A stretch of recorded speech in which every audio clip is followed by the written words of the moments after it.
Hello, my name is Colin. Been a part of the group for several months now.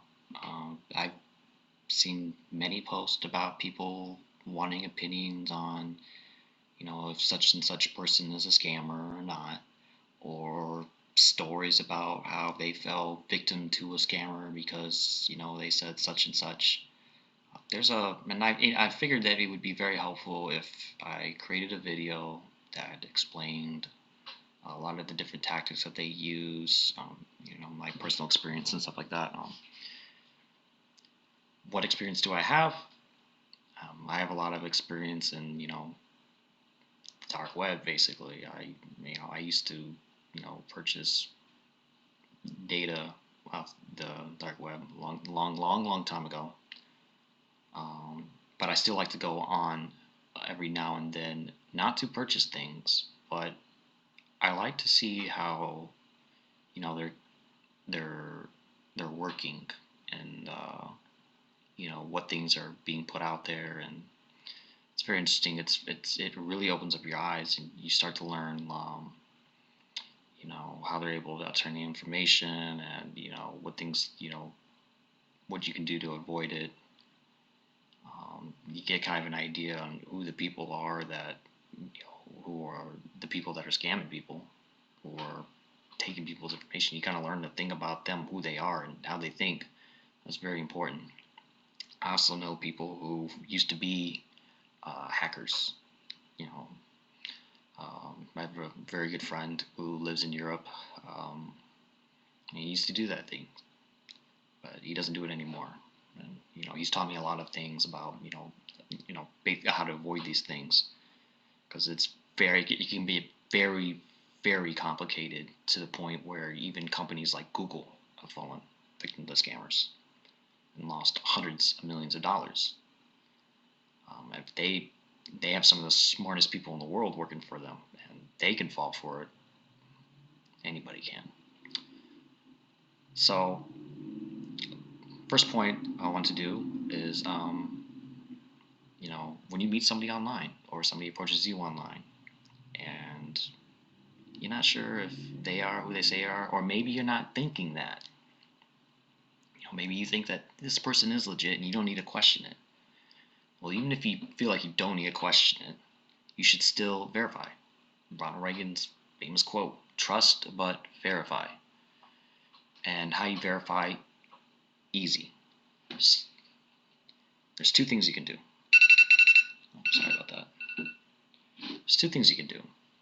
First one is you need to video chat with them, like a live video chat. There's options you can use on Facebook, and there's things you can use on Snapchat. If you and that other person happen to have an iPhone, you can do FaceTime. If they tell you that they can't, because it depends on what their excuse is. If they're saying, "Oh, I don't have good enough service for that," that doesn't mean that they're lying. That doesn't make them a scammer immediately when they say no, because that is true in some situations. I've been in that situation where I couldn't use video services because where I was at, it was out in the middle of nowhere, and really all I could do was I could barely send like a photo. So just because of that doesn't mean. So if they give you the excuse, like, okay, send me a photo, but you don't want an old photo. You want like a fresh photo. You tell them like, hey, doing a specific pose. Has to be a specific pose, like very unique pose. Like say like two fingers on your nose like this, or something random that you're not going to see somebody taking a photo of and just posting it on their social media, because they know this. They'll try and find unique poses like that, save them on their phone or computer, and send them to you. So you need to get very creative in that aspect. If they don't want to do that, and if they get upset at you, like, "Oh, you think I'm a fake? You think I'm a scammer? You think I'm not who I say I am?" Nobody who's real gets upset about that. Like, I've had people say like, "Oh, you're not real," and I'm like, "Oh my god." And I won't even ask them to wait. I'll just send like pictures, whatever, like, and I'll be like, "Hey, you want me to, we can video chat." You want to talk on the phone? We can talk on the phone. I don't care.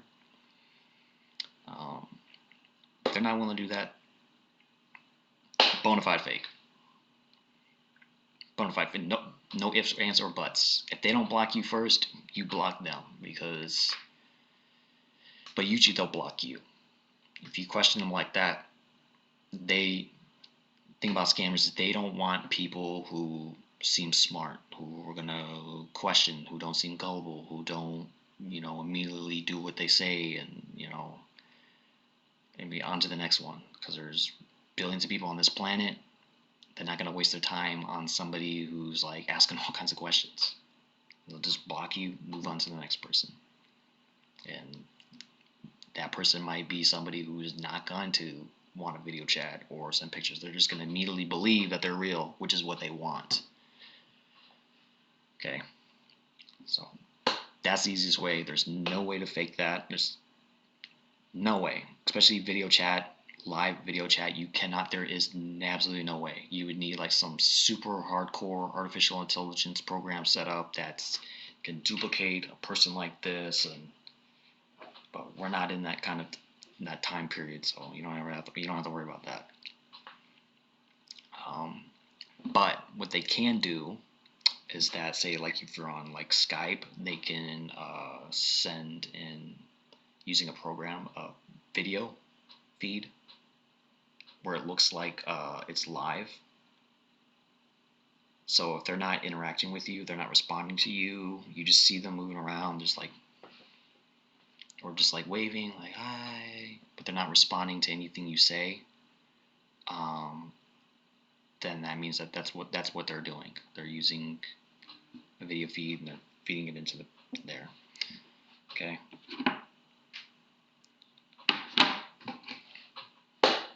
But other than that, there's no way for them to fake it. Okay. Second point I want to talk about is specific scams. I see a lot of people falling for military scams on this group, and I've been in the military for, may not look like the age, but almost 11 years.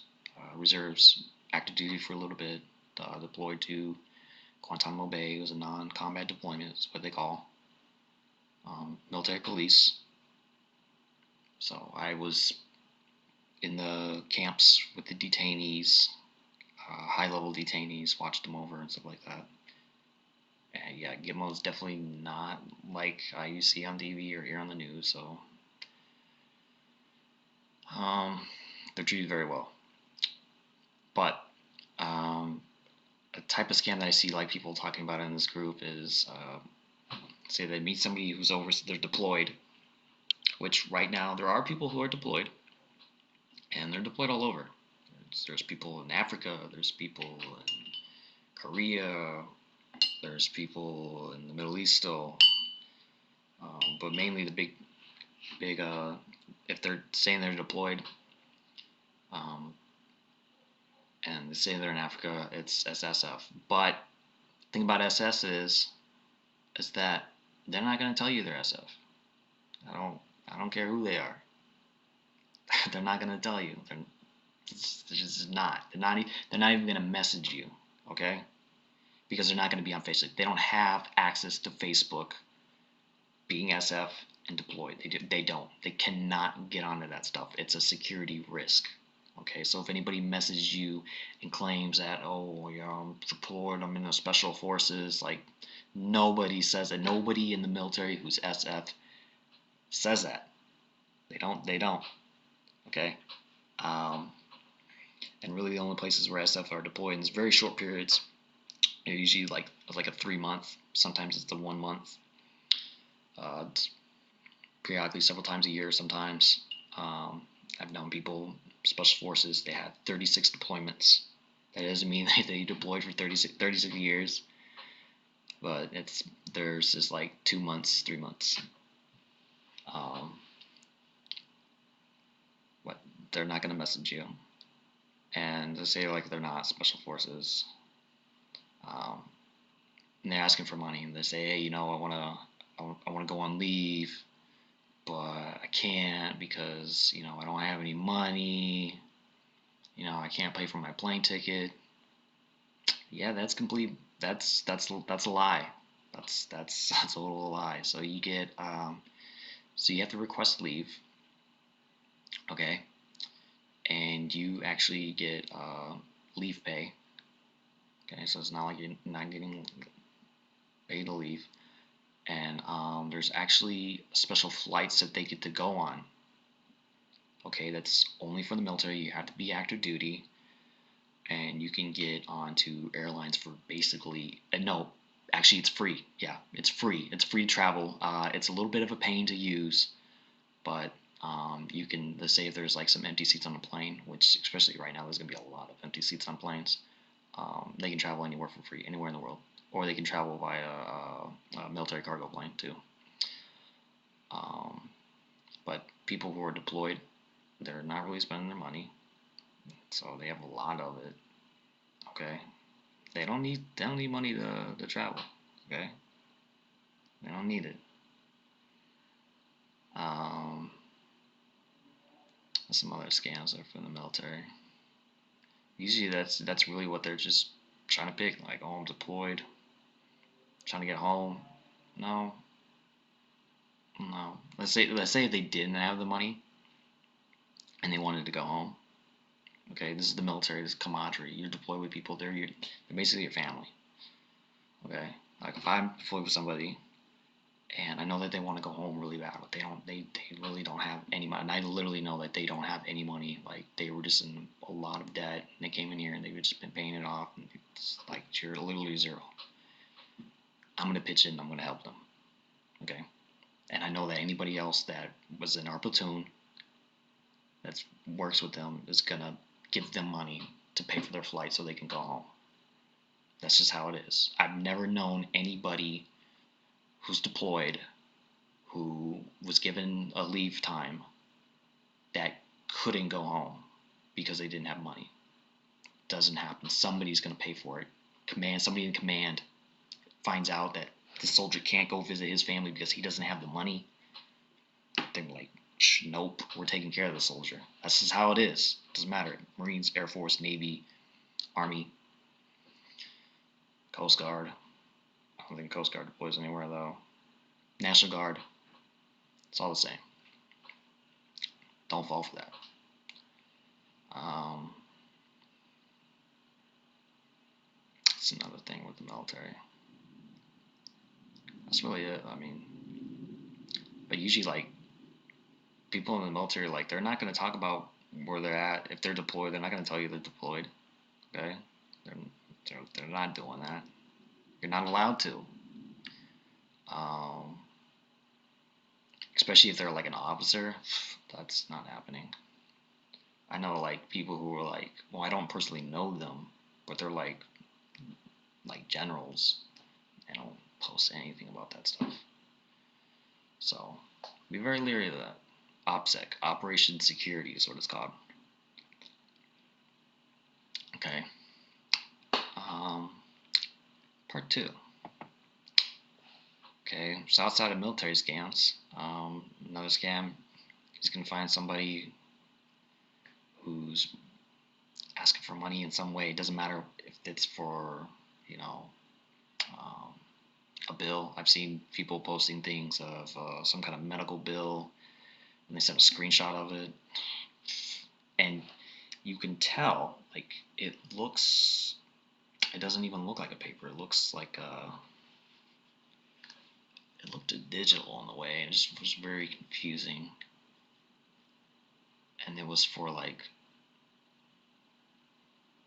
it had the number and everything on there. It was weird. And it was an actual hospital that's in Canada. But you gotta think, does it make sense? If you live in another country, like this particular person, they lived in Germany. They don't live in Canada. Why would I be getting a bill? I live in Germany.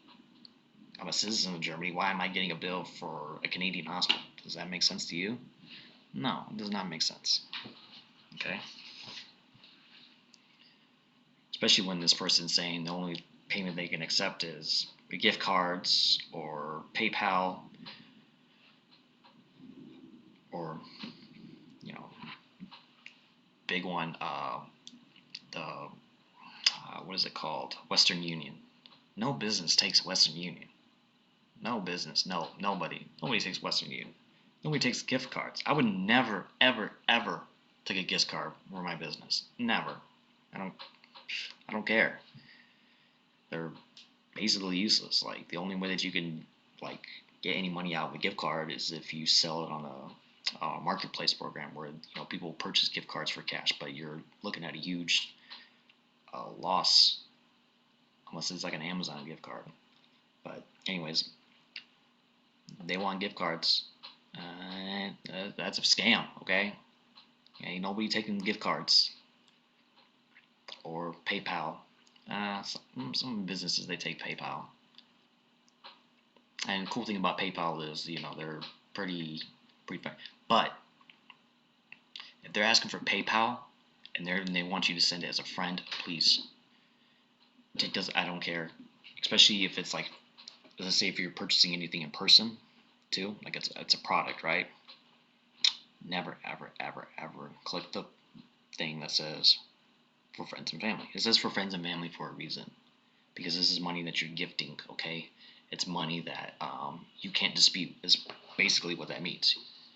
No matter what, you cannot dispute that, okay? Because you're telling PayPal, this is a gift. I'm not expecting anything back. This isn't for anything. I just want to give it to this person, okay? If they're telling you to put that, that means that they're scamming you, because you can't dispute it. You can't turn around and tell PayPal, hey, I bought this product from the store and I never got anything. And I'm like, what product? You said you were giving money to a family. Okay. Emails should be actually the one that I should talk about too. Emails is very complicated. Okay. But you have a lot of lazy scammers. Okay, most of the scammers that you're going to be running into, you might think that when you see like, let's say like an email from Amazon, but it's not really Amazon, it's a scam, right? A lot of people think, oh, it's those people over in India or Nigeria. That's actually not true. Okay, so I can actually go on the dark web. Okay, there's a specific marketplace I can go on. I can go buy templates. Okay, I can buy templates for like $1. I can buy an Amazon email tech support template. I just type in whatever, and there's even educational courses that you can purchase too. Some people they'll teach you how to scam people. They'll tell you what to write in the emails. They'll tell you, how to sound professional. It's pretty crazy. But these templates, so they're not perfect. Okay. So there's a thing you go on the email. So like when you shows like the sender information, right? And you go and you click more information on there. I can show you. I can show you on the phone. Actually, a lot of people don't know about this. I don't know why. Okay.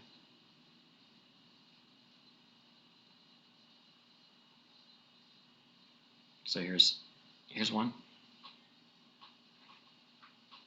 Oh, it's very bright.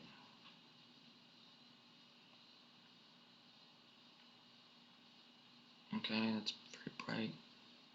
Okay, you can kind of see it, right? You can see it. Here's the email, okay? And this is where the sender information, right? I go on here and I click, it says to me. See it, and there's a little arrow on the bottom. You click that, and now it's showing more information, right? And you look in there and it says hello at startengine.com. I'm trying to pitch for venture capital money right now, actually for a startup. But that's where it says from the front. Okay. So I'll show you a scam, because I've been getting scam emails too that I don't pay any attention to. that they're not going to have that. Okay, so they're not. Amazon is just like support at Amazon.com. It's not going to come from anywhere else. Okay, if there's a bunch of numbers and letters and stuff like that, the scammers will do that. So here's a many times. Okay, here's one right here. There's one I got right here. It's a scam email. It says something about Reaper's Exiled 1-1. That's my email. Confirming delivery of your free survival guides and knife at B43617. Oh wow, I got a delivery for this thing. It's breaking news. And such. Okay. And it says Enforcer, Stiletto, yada yada. I go and click in there. And I see it says master at yourbestresponse.org.uk. Okay, well, I know that.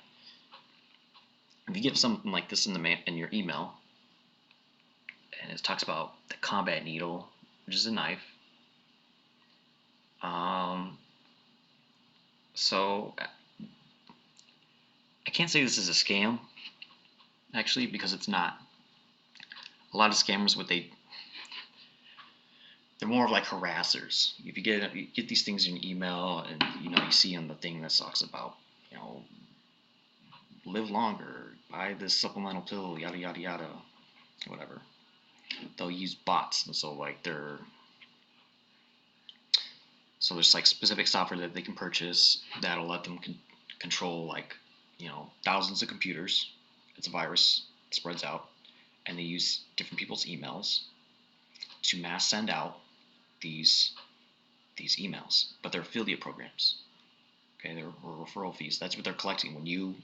It's not a fee. I mean, it's not a scam. You click on the link, and you click the purchase. That's what they're trying to do. They're trying to collect an affiliate fee for when you click it and you sign up for it, or you buy one of the items from there. It's just like different things. They might sign up for Nike affiliate program with Nike or something like that, and they're just pitching stuff. There's all kinds of different things, but that's really what they're trying to do.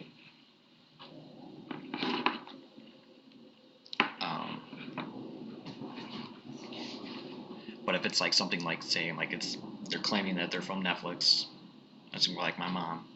She gets it saying like, oh, you need to log in Netflix and change password and such, because click that little information right in there, and it'll tell you where the email was sent from. Because it could say Netflix in the top, but that doesn't mean that that's where it came from. It needs to say at Netflix.com or at Microsoft.com or at Amazon.com. If it says anything else included in there, it's not them. Because these companies, it's linked to their domain. There is a way for them to sort of bypass that, which you would need to look at more information. You have to be on a computer to look at that. But you can still tell if it did or did not come from them or not. And you need to look at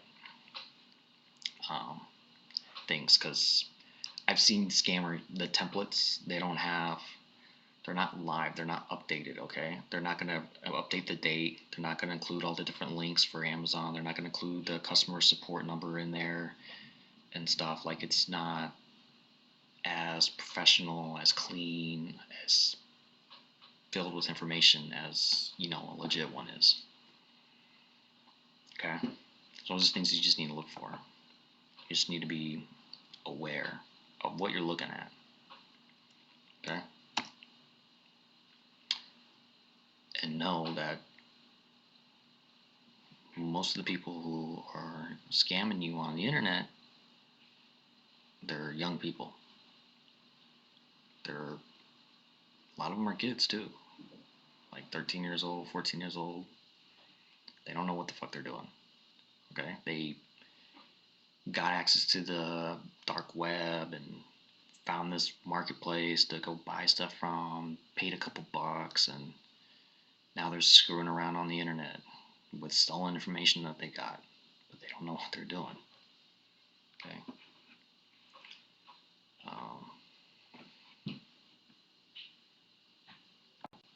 So next thing you talk about, credit card, debit card fraud. lot of people do it. You don't have to be a part of a scam or anything like that. Just one day get a notification, or you might not even get a notification. You might not have it set up to where it sends you notification. Um, you just one day check your account and see charges on there that weren't there before. Typically, when people do this is something that I've learned. Going on the dark web, seeing the marketplace, and knowing how they react um, to complaints. Because as weird as this sounds, um, you go on the marketplace and their customer support is like similar to that of Amazon. As wild as that sounds, okay? They're vetting people to make sure that they are who they claim they are, making sure that they're selling legitimate, services and products. Um, somebody doesn't get a product that works. Let's say, I order, some credit card information and none of the credit cards work. I can go and complain. They don't give me my money back. I go and complain to the website and tell them, like, hey, such and such selling me bogus credit card information. And all of a sudden, they're going to go in there and look at it. They're going to give me my money back. That person's going to get banned from selling on there. Just like Amazon. As weird as that sounds. So, typically when people see that they're getting mysterious charges on their credit card, their first response is, oh, I need to cancel my card. Do not do that. Why? You cancel your card. Okay. And say the scammer, the person who has your credit card information, they try to run a charge. Usually it's really small. It's like a couple bucks, whatever. It's going to be small. They said that it worked. They're going to try it again to see if it still works. So, okay, I want to try a little bit bigger amount, see if that works. And if you cancel your credit card and it comes back that this card doesn't work, they're going to be like, oh, this card is canceled. And they're going to delete it from their information, okay? Now suddenly that information isn't there anymore, all right? So your card is never, even because it didn't work, now it's never going to go into another person's hands again, okay? Now, if you just disabled your card, like, cause there's a lock, like say, like, because I have Capital One and Bank of America, I can go on the app and I can say lock card, and it'll behave the same way as if it declined, like if it was deactivated. Like, try to buy something on the internet, it's going to say declined. And guess what? The card's locked. They try to use it again. They're like, oh, they deactivated their card. This number is no good anymore. It's gone. It's never going to come back into another. So I'm saying it's because what they do is they recycle it. They're like, okay, they're going to sell it to this person. And then they know, like, okay, these card numbers are still good. They're still valid. Okay, send this list. I'm going to sell it to this person now. Okay, this person came back and told me, like, okay, you got such and such cards, or they're not valid. Okay, I'm removing from my list because I don't want to sell people, cards that don't work. Because it goes around hand in hand. Now it's deactivated, it's not going hand in hand. So I can reactivate that card again and not have to worry about somebody using my card again. I've done that. I've had somebody do that with my Capital One. They were purchasing video games, okay, from some website I've never heard of. I locked my card. I kept it locked for 2 days, and then I unlocked it. And I've never had that happen to me again. Didn't have to get a new card. So that's some piece of information for you. Because it's more of a hassle when you deactivate it and you got to get a new card and you got to set all your payments back up with, putting it in. It's a hassle that you don't need to go through. Just lock it, wait a couple days, unlock it. Simple as that. Okay.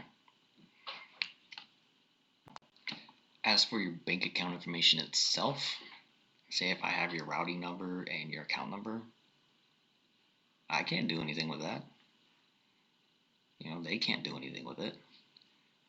So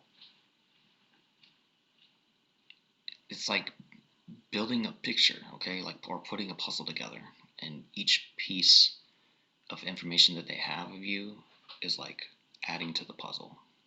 And say it's like a picture of a dog.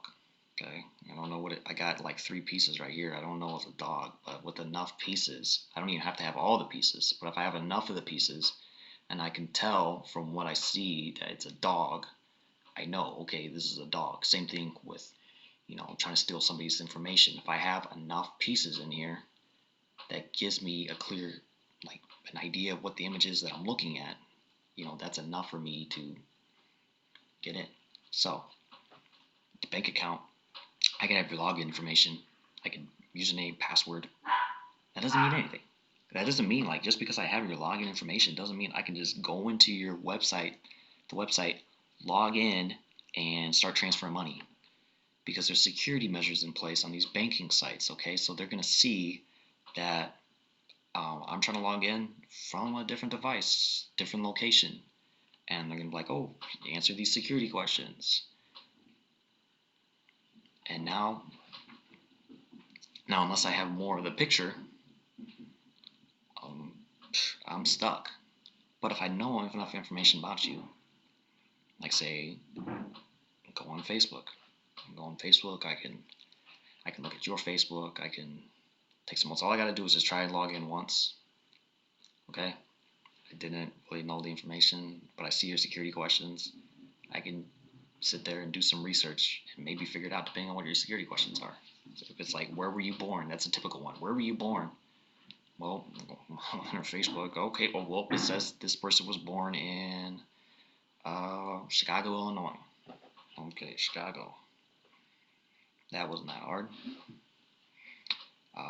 Another easy question too, is what school did you graduate from? Or just name your pet. All these things I can find on Facebook, your social media. I can go on your Instagram, Facebook, Twitter, Pinterest. With enough research, I can figure out these questions. But even with that, okay, so say like I get past all the security questions, I'll log in.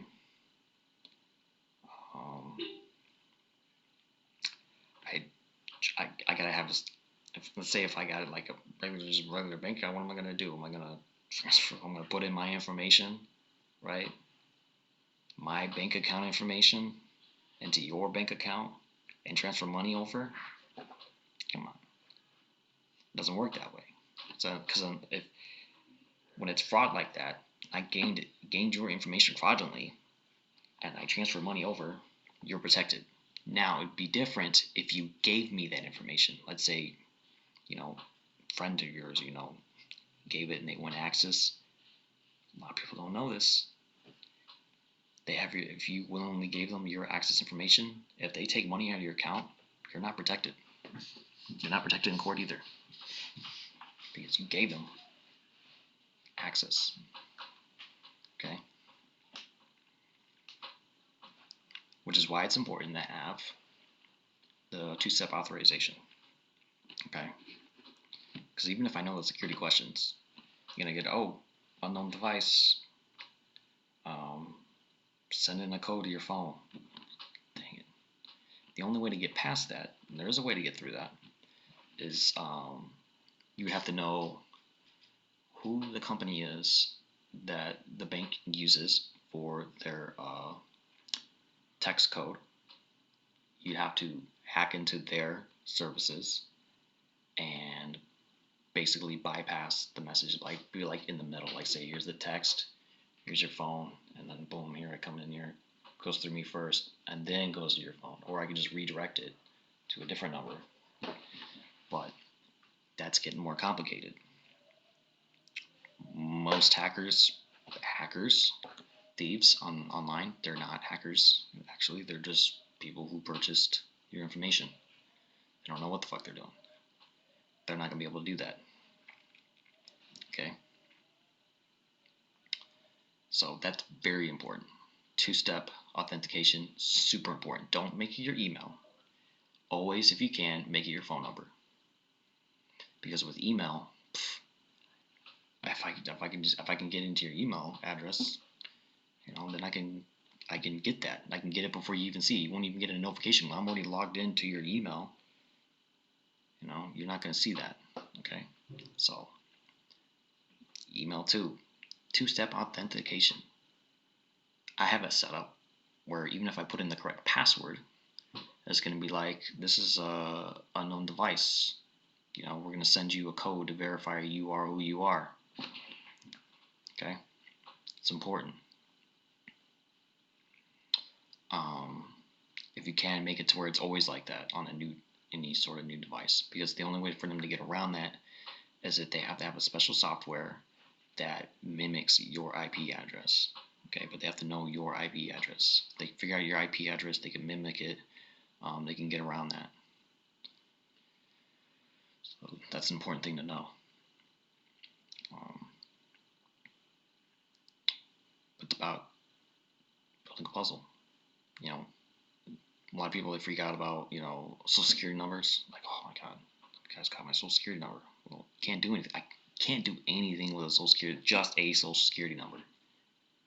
It's like nothing you can do with it. Not some magic thing that, I get your social security number, now I can change everything. I can get access to your account. No, you can't do anything with just a social security number. You need more information. That's just a piece of the puzzle. Okay. That's it. That's a little bit bigger piece than saying having your zip code, but it's just a piece. So I need social, name, birth date, address, zip code, where were you born, email address. Some companies, they have it to where the last four of your debit card, credit card, which isn't really that hard to get. If I'm doing some searching, especially if I know you in person and I'm taking your information, a receipt that you typically throw in the trash, it shows your last four of the card that you used. That's some information I can use. I could just go on the phone and some simple questions they ask, like, what's your mailing address? Yada yada yada. Okay. Oh, okay. What's the last four of the debit card on file? Boom boom boom. Okay. And then they change the information. Like, oh, you want to change the debit card? Okay. That's it. So these things you need to be leery about. Is making sure that they don't have enough to put a puzzle together. Okay. That's why it's very important that you make sure your Facebook page is private. You're not displaying any information about, where you were born, your birthday, friends and family too. You want to make sure that does not show. Because even if your page is blocked, right? But I can still see who your friends are. I can go through your friends and figure out who your family is. And then I can sit there and look for things where they talk about you. And they might have posted. I might not know your birthday, but such and such person left a comment on their post and said, oh, happy birthday. Okay, well, they were born on this day. Okay. There might be somewhere, and I can kind of figure out, say, if you're related, say it's your sister. Okay, well, I can kind of figure out if she has it to where it shows her birthday. I can figure out kind of an idea on when you were born. Okay, that's very important, because online thieves, they can do a lot of investigating. Okay, and there's special software that you can get that makes investigating a whole lot easier. I can just put in your name, and then I can drag in your your social media account. Okay, now this software is going to show people possibly related to you. Okay, I got your email address right here. I put it in there, and now it's going to show me, oh, these are accounts linked to that email address. Okay, now I know that they're on Pinterest. I know they're on Instagram. I know they're on, whatever website. It could be a forum group or whatever. It could be Reddit. I mean, whatever. Now I know I have more things to build up, add to the puzzle, to build the picture. Okay, so it's very important keeping your information secret. Like, don't do it. So for right now, that's really all I can think about. If I think of more, or if you guys have any questions, I'll definitely do another thing for you guys.